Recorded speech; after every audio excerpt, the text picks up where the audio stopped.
Abdalimon. Kasi nag-ano ang ano dito, yung Puma, promo sila, nag-sale sila. Sinama ako dito ng kaibigan ko. Ayan, naka-order kami ng McDo kasi may free siyang coupon. O, buy one, take one. May manok ka pa. May manok pa kasama? Ayan o, may manok. Talaga lang, ha? Ayan, nakain na daw kami kasi nagugutom na. Anong oras na ba? Alas 6 na? Alas 6 na?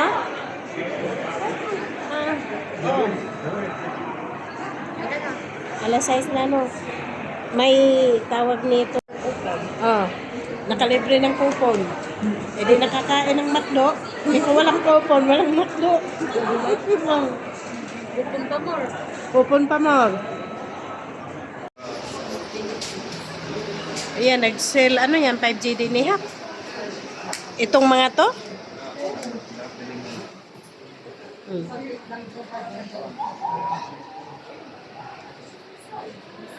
Ayan, kung saan-saan na sumusuot yun. Ayan o. Dito kami. Ayan siyan. Tubig pala talaga tumatakbo to.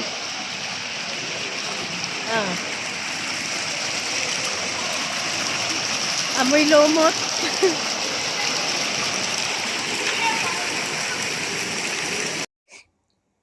Hello guys. Mag-ano ako, unboxing ng sapatos. Bumili ako kanina, sinamahan ako ng kaibigan ko. Ito siya. Nag-sale kasi doon. Bali ito, Nike siya. Halagang siguro na sa mga 2.5 sa pera natin. Tapos yung isa,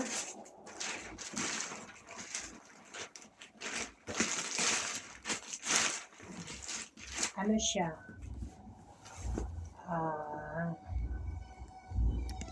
Puma siya. Ganun din.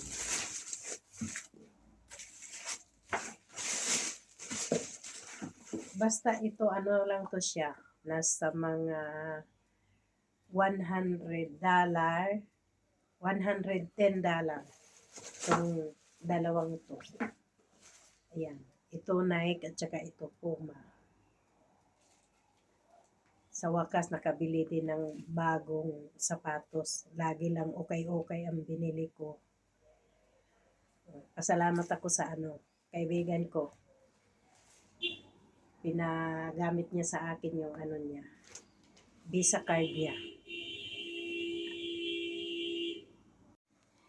Nag-sale doon. Kaya mura.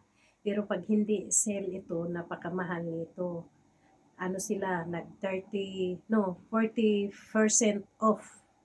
Kaya, sabi ng kaibigan ko, pagsamantalahin ko na daw kasi mura. Kaya, dalawa na daw ang bilhin ko. Kaya, thank you, Mian. Salamat.